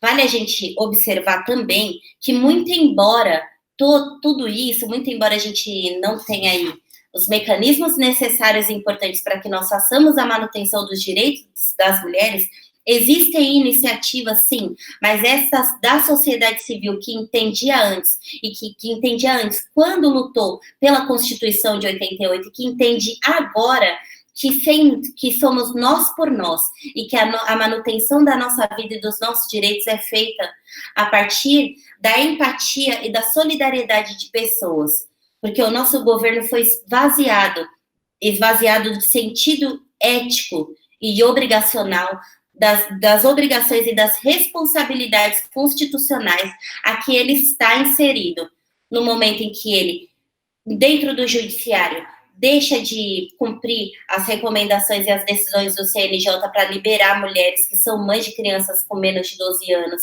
e deixa essas mulheres sem nenhum tipo de assistência, porque os hospitais já estão lotados, vez que, como o Gabriel informou, já existem casos de Covid dentro do sistema prisional, permite que essas mulheres continuem dentro do sistema, mesmo sem obrigação, mesmo tendo já cumprido o que elas deviam ter cumprido de pena, ou podendo progredir de regime, como a Priscila Pamela bem disse na sua última entrevista para a Marie Claire no dia 18/5, ela deixa de considerar a necessidade de transparência para informação da sociedade civil, quando não responde ofício, quando não publiciza dados a partir da transparência e quando não informa, e ela deixa de observar, enquanto poder executivo, a necessidade de observar e de construir novos mecanismos que permitam que as mulheres continuem vivas e que criem um novo discurso que observe a necessidade dos governos, entre município, estado e federativo, observarem e terem como prioridade promover políticas públicas que façam possível que seja o governo intermeio da possibilidade de bem-estar social e de busca pela igualdade e direitos fundamentais da população. Para além disso, a gente deixa de fazer com que essas políticas existam quando elas são escamoteadas no legislativo, sempre com o mesmo discurso que os direitos das mulheres vêm depois. Apesar de nós, em nossa maioria, estamos aí buscando atender pessoas, como nós podemos ver, tanto em jornal, como em iniciativas como Presidente de Rua, como a construção do estabelecimento dentro de uma escola, de leitos para pessoas que estão com sintomas de Covid, que foram testadas positivo para Covid, mas que não podem ficar em casa porque moram em casas pequenas e com estrutura que faz com que não seja possível o distanciamento social, quanto pessoas que estão entregando lá em Paraisópolis, por exemplo, com as mulheres de Paraisópolis, mais de 10 mil marmitas por dia para famílias que não têm água, luz, comida e gás, nós deixamos de considerar o direito das mulheres, e também colocamos para debaixo do tapete o trabalho que essas lideranças femininas principalmente estão fazendo nas quebradas, nas favelas, no legislativo, no executivo e em tantos outros lugares. Então, eu acredito que a gente precisa levar em consideração essas microopressões, esses nanorracismos, para que a gente compreenda que eles estão totalmente descolados do que significa a preservação da democracia nesse país. E que isso não é exceção, porque a pandemia da violência doméstica, da violência de gênero e da violência contra a mulher já existe muito antes da pandemia de Covid-19. A diferença é que nós estamos fazendo novamente o que nós fazíamos hoje, enquanto sociedade, que é jogar para debaixo do tapete os direitos das mulheres e a necessidade de responsabilizar o Estado brasileiro, tendo ele como obrigação cumprir com os seus preceitos básicos e promover direitos para essa população feminina.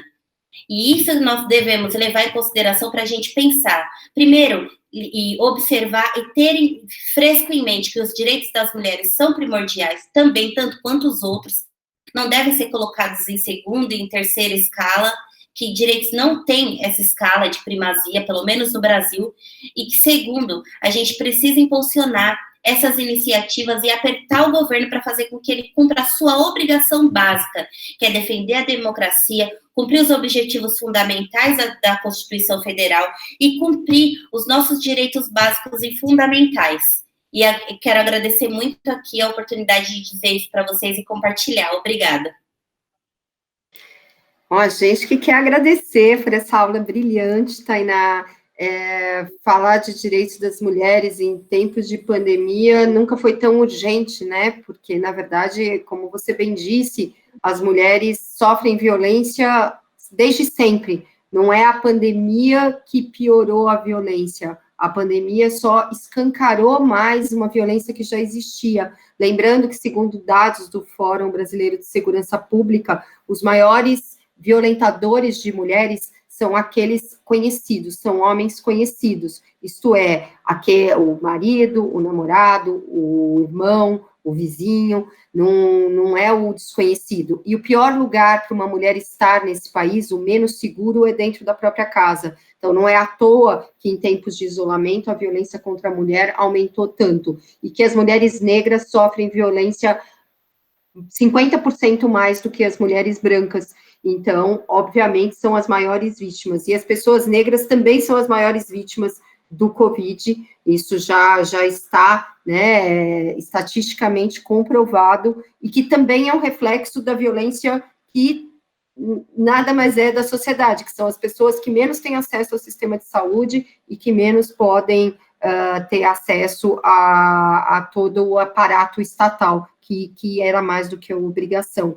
Tainá, foi brilhante, agradeço muito, e agradeço muito por ter lembrado da violência contra a mulher dentro, né, desse panorama todo tão trágico que a gente está vivendo.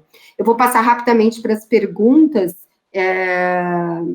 Eu quero dizer que a gente está com um pequeno problema de transmissão, mas que esse vídeo vai ser editado e que a gente vai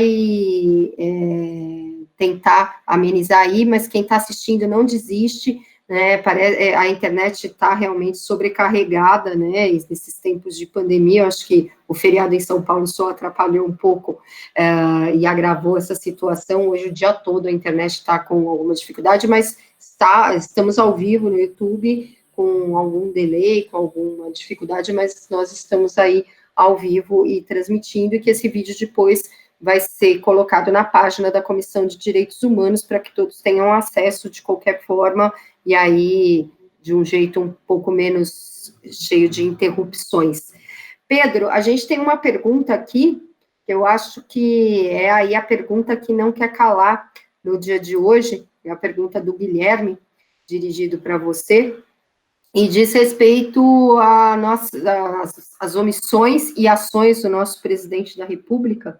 E o Guilherme pergunta aqui se já não passou da hora aí do impeachment, e o se o impeachment pode ter algum resultado, portanto, dessa quantidade de crimes de responsabilidade que já estão, aliás, o nosso não, porque ele não é nosso, né, o presidente da República do Brasil, não é nosso porque a gente não votou nele, mas se o presidente da República já deu um passeio aí, né, pela lei dos crimes de responsabilidade, né, acho que ele é um dos presidentes que merecem mais ser impeachmentados, né, porque não sei nem se o Collor conseguiu essa proeza aí de passear por todos os artigos da lei de responsabilidade, né, então o Guilherme pergunta aí se é possível já, a gente já tem, a gente sabe que o impeachment aí é um processo político e jurídico, mas o que você acha, Pedro, se a gente já tem condições de ter aí deflagrado esse processo de impeachment por conta de tantos crimes de responsabilidade cometidos pelo presidente, principalmente nesse contexto da pandemia? Sei que você está à frente aí do processo, você inclusive é signatário, né, desse pedido, como você já colocou, e hoje foi noticiado, então você mais do que ninguém pode falar sobre isso. Só abre o microfone, Pedro.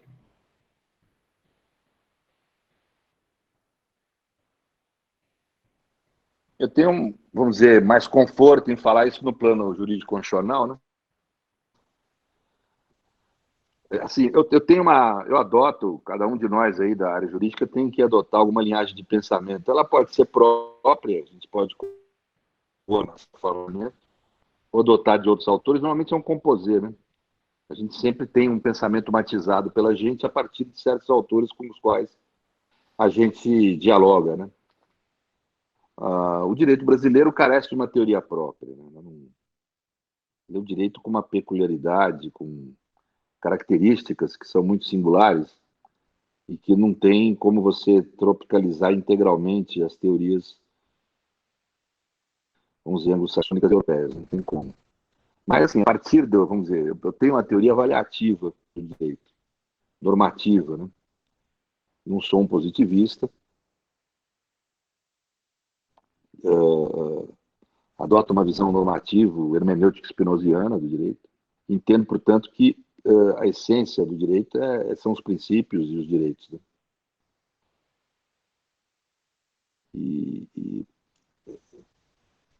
Portanto, o conteúdo material das normas são, sim, possíveis de racionalidade ao serem interpretados.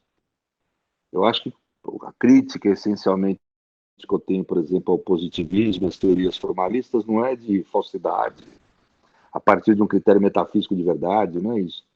É de inutilidade, vamos dizer, de insuficiência. Não são teorias suficientes para poder interpretar o direito do pós-guerra, o direito das constituições rígidas, né? Vamos dizer, não, pelo menos o positivismo exclusivista não é capaz de conseguir uma interpretação adequada desse tipo de Constituição. As constituições do pós-guerra, de 88 brasileira, Luigi Ferrajoli tem uma grande definição, são sementes antifascistas. Se procurou imitar as decisões majoritárias da democracia, subordinando as decisões majoritárias, as decisões de poder, a princípios de direitos e garantias. Ou seja, no mínimo, o poder político nos países civilizados não deve desobedecer ou não observar os direitos de liberdade e realizar os direitos sociais. Portanto, a adesão política deixa de ser tida como uma adesão livre. Toda decisão no Estado de Direito está, de alguma forma, condicionada ou pelo modal deontico do proibido, ou pelo modal do obrigatório, às vezes do permitido, mas sempre condicionada por algum modal, por alguma modalização deontica, ou o agir político é subordinado ao agir, vamos dizer, a valência jurídica. A Constituição é o valor ápice do sistema. Está a adesão política, o poder político acima da Constituição, que decidem quando a Constituição deve ou não ser aplicada, são estados autoritários. O impeachment, ele tem muito a ver com a história dos direitos. Os direitos nascem na modernidade pelo protestantismo, pela via do protestantismo. Os huguenotes franceses, discutindo uma velha questão da filosofia política, a partir da sua situação de perseguidos pelos governantes franceses, pelos governantes católicos, né? os huguenotes, que eram chamados, né, os calvinistas franceses, eles vão determinar como tirano, uma velha discussão da filosofia política, antiquíssima, aquele que não observa cotidianamente os direitos naturais, que eram chamados de direitos naturais. Essa foi a primeira versão de direitos na modernidade que nós tivemos, isso é século XVI, finalzinho do XV. E interessante que eles vão colocar como direito natural central o direito de resistência, ou seja, o direito a desobedecer e afastar o soberano quando ele se transforma num tirano. E aí o afastamento se daria por ação dos magistrados na época, que não eram muito o que a gente chama de magistrados hoje, eram legisladores, né? Lawmakers, né? E rulers. E aí eles, vamos dizer, afastariam um governante, o soberano, quando esse descumprisse, quanto mais direitos naturais. Era a semente do que é o impeachment hoje. Portanto, direitos de impeachment têm uma relação mais íntima do que o que parece. O constitucionalismo e as constituições e impeachment têm muita relação. No começo, vamos dizer, do constitucionalismo, desde o início do direitos naturais, é nesse momento que se fala em direitos naturais superiores à decisão soberana e política, é que se começa a falar em Constituição, ou que se dá a primeira noção do que é uma Constituição. No presidencialismo, impeachment é um instituto, portanto, fundamental, mas que deve ser utilizado com muita parcimônia, apenas em situações de emergência e excepcionais. A palavra golpe, para designar um impeachment inconstitucional, um impeachment banalizado, não foi criado por juventude brasileira de esquerda ou coisas do gênero, não. Foi criado por um dos grandes juristas que nós tivemos no século XX, começo do século XXI. Para mim, o maior pensador do direito do mundo anglo-saxão da segunda metade do século XX, que é Ronald Dworkin. Dworkin usa a expressão a kind of coup como título de um artigo dele, no fim da década de 90, publicado na revista The New Yorker, onde ele faz a crítica ao pedido de impeachment de Clinton, defende a não aprovação do pedido de impeachment, exatamente estabelecendo essa ideia de que o impeachment não pode ser banalizado no presidencialismo. E ele compara ao uso de uma arma nuclear numa guerra. O impeachment no presidencialismo nacional tem o mesmo sentido de uso de uma arma nuclear numa guerra. E gozado que eu mesmo intuitivamente, antes de ler esse artigo, claro. Bem, desculpe, tive que encerrar agora, mas eu sempre adotei esse ponto de vista mais restritivo da concepção de impeachment. Fui contra o impeachment do presidente Collor, contra o pedido à FHC, contra o impeachment de Dilma, né? Inclusive de parecer a ela. E resisti à ideia de Bolsonaro estar cometendo crime de responsabilidade. Muita gente já apontava isso desde o começo do seu mandato. Mas eu acho que na pandemia não há dúvida pelas razões que eu expliquei. Hoje já dei aqui. Na pandemia ele comete um atentado à Constituição, que a Constituição exige. A Constituição brasileira segue essa linhagem de pensamento que eu estou falando aqui. Porque ela determina que o impeachment não tem que ser na mera inconstitucionalidade ou na mera ilegalidade, mas no atentado à Constituição. Um presidente da República que induz à morte parcela da população, que põe em risco a saúde das pessoas, não é um presidente da República que deva permanecer na sua função.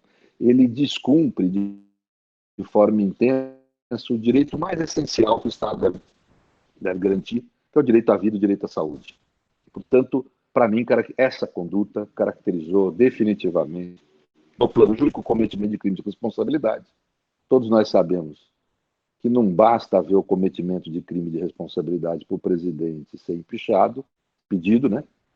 Porque há uma dimensão política da decisão. O parlamento, mesmo havendo o crime de responsabilidade, não é obrigado a declarar o impedimento, não é uma atividade de dever do parlamento, é uma opção política. Para ele decretar o impeachment, tem que haver o crime de responsabilidade, mas haver o crime de responsabilidade não é um dever dele decretar. Essa decisão de impedir ou não no cometimento de crime de responsabilidade é o político. Eu me convenci de que tinha um diálogo com o Lenny Streck, me convenci, nós dois resolvemos assinar esse pedido de impeachment com esses fundamentos que eu dei aqui, né? E espero que o parlamento acolha. Para mim tem uma razão muito subjetiva. Eu quero olhar meu neto no futuro e falar: eu não mediei com este tipo de autoritarismo que a sociedade brasileira enfrentou nesse período. Obrigada, Pedro.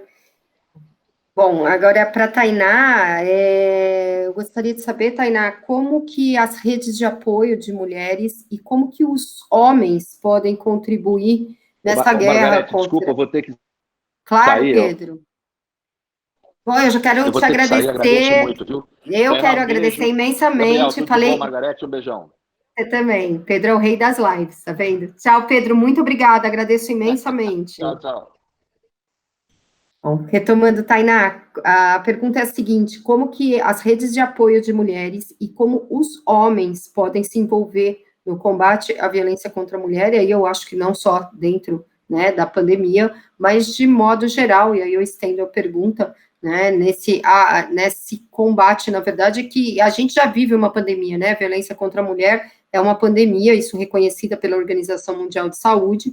E aí a pergunta vem nesse sentido: como que essas redes de apoio de mulheres podem ajudar, né? Aliás, se puder explicar o que é o rede de apoio, e como os homens podem se envolver nisso. Obrigada pela pergunta, fico grata, é muito interessante, muito importante esse tipo de questionamento. Na verdade, a rede de apoio não tem a ver só com lugares, ela tem a ver com a possibilidade de você acolher uma pessoa. Então, é se colocar à disposição e criar um ambiente seguro o suficiente para a mulher que está sofrendo violência, entender que ela pode te pedir ajuda. E uma vítima de violência não é uma vítima perfeita, como nenhuma vítima é. Então, essa mulher, ela não vai ter certo o que ela vai querer fazer, mas ela precisa saber que ela tem escolha e que a escolha dela não significará que ela perderá esse apoio. Isso é uma questão importante para a gente levar em consideração. A segunda coisa é conhecer as redes de enfrentamento, que são, sim, os aparelhos relacionados ao atendimento de mulheres em situação de violência. Centro de Defesa e Convivência da Mulher em São Paulo, as casas da mulher brasileira, que tem espalhadas aí pelo Brasil, poucas ainda. Conhecer as iniciativas no legislativo que tem a ver, os projetos de lei que tem a ver com o direito das mulheres, conhecer as legislações de mulheres, conhecer os núcleos de direito da mulher nas defensorias públicas dos estados e na União, e informando essa pessoa. Existem institutos que fazem esse trabalho, o Instituto Avon está fazendo um trabalho importante, a Rede Feminista de Juristas também está fazendo um trabalho importante, está atendendo as mulheres na Covid, e auxiliando as pessoas que, pelo menos agora na pandemia, estão fazendo trabalho social de entregar cesta básica, de entregar comida, de fazer o atendimento como Médicos Sem Fronteiras, Cruz Vermelha. Então, fazer com que essas pessoas conheçam redes de apoio como o Mapa do Acolhimento, Tamo Juntas, que são coletivos que fazem esse atendimento, e explicar para essas pessoas que esses lugares existem e que existe informação dentro desses espaços. Isso é um passo tanto para acolher quanto para participar do acolhimento. E a violência doméstica é um problema de todos, é um problema democrático. Então, é importante que todo mundo participe da luta e do enfrentamento em relação a ela. E, bom, o Gabriel, tem aqui também uma pergunta, Gabriel, como que a sociedade civil organizada pode auxiliar, principalmente na informação e na orientação do Covid? Eu acho que eu não estou vendo o nome aqui da pessoa que fez a pergunta, emendando, né, eu estou entendendo que ela quer saber, que se na verdade há uma omissão estatal com relação à precarização dessas informações e do alerta do quanto, né, essa pandemia precisa de certos cuidados, etc., como que a sociedade civil organizada, né, pode auxiliar nisso? E eu emendaria, como a sociedade civil organizada pode atuar contra a omissão estatal, que de maneira geral se opera, né, e aí eu acho que é importante você como Conectas, a gente como Comissão de Direitos Humanos, a gente tem um papel muito importante nisso. Então, como que a gente falou tanto em omissão estatal e em responsabilidade, né, de alguns governos em lidar com essa pandemia, como que a nossa sociedade civil podemos nos organizar para, na verdade, suprir essa omissão e combater essa omissão estatal? Muito obrigado pela pergunta, Margarete, o nosso colega aqui encaminhou pelo chat. Bom, nós temos um papel muito importante enquanto sociedade civil organizada, no sentido, primeiro, de difundir informações que estejam conectadas com a gravidade que a pandemia traz para a saúde das pessoas e para o sentido da nossa vida em comunidade. Então, é fundamental que a sociedade civil organizada use do potencial e da legitimidade social que dispõe para difundir as informações, reforçar os apelos para o isolamento social e não menos importante do que isso, usar da sua legitimidade, inclusive a jurídica, naqueles que disponham, para fazer a cobrança do Estado em relação aos seus atos, em relação às demandas e à necessidade de exercício de políticas públicas que protejam a sociedade. Então, usar de um lado a sua legitimidade jurídica para combater os atos ilegais e de outro para a cobrança por atos que estejam e que sejam condizentes com a demanda que a pandemia traz para a sociedade. Lamentavelmente, nós tivemos, ainda no ano de 2016, a aprovação, por exemplo, de uma emenda constitucional sobre o teto de gastos públicos, até a forma é pejorativa, né? E então, investimentos em saúde pública e fortalecimento do Sistema Único de Saúde, por exemplo, passaram a ser encarados como gastos que deveriam estar submetidos a uma lógica financeira atrasada, não adotada em nenhum país, dos mais liberais aos mais radicais neoliberais, e que comprometeram a capacidade de resposta do Brasil a uma crise como a do coronavírus. Existem ações no Supremo Tribunal Federal, diversas organizações da sociedade civil aderiram, como a Miticuri, nessas ações, cobrando o Estado e o Supremo Tribunal Federal de uma resposta em relação à inconstitucionalidade dessa emenda constitucional. Estou citando aqui um exemplo de como a sociedade civil organizada pode usar da sua capacidade para questionar o Estado, questionar normas que acabam limitando as respostas do Estado brasileiro à crise como a do coronavírus. E há outras tantas que estão envolvendo a sociedade civil.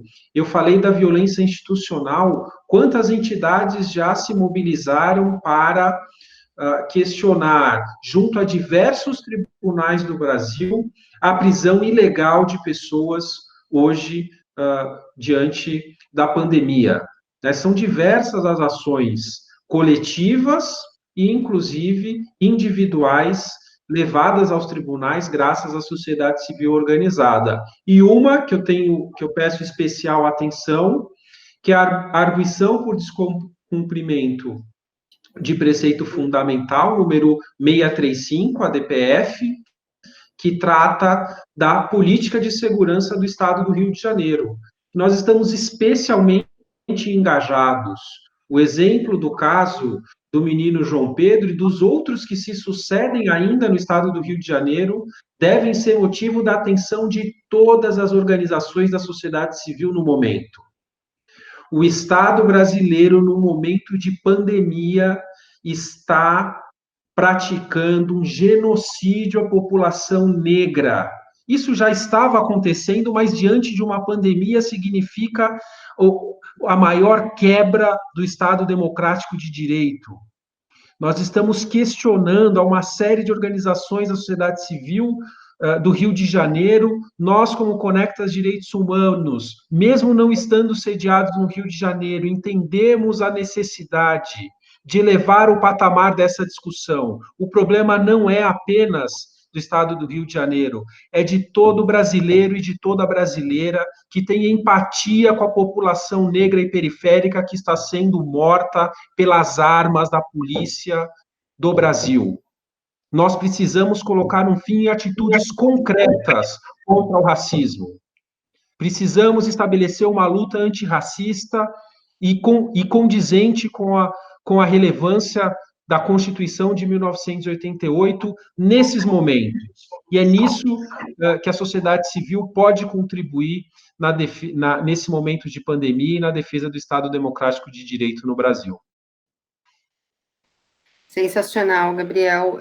Acho que o papel nosso como sociedade civil e mais nosso, de pessoas brancas, privilegiadas, que moramos em São Paulo, que, né, fizemos curso superior, somos advogados, eu acho que é um papel muito maior do que das pessoas negras, periféricas e pobres. Então, eu acho que isso é muito importante ser frisado, principalmente cada um dentro da sua fatia de privilégio, usar do seu privilégio para denunciar, para poder gritar em nome de quem não tem voz, né, e daqueles corpos que realmente não importam para esse Estado.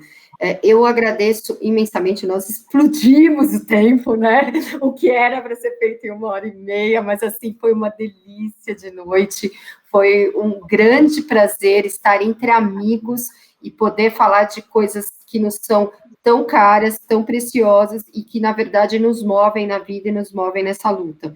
Muito obrigada, já agradeci ao Pedro, que precisou sair, mas muito obrigada, Tainá, grande amiga, muito obrigado, Gabriel, grande companheiro de tantas lutas.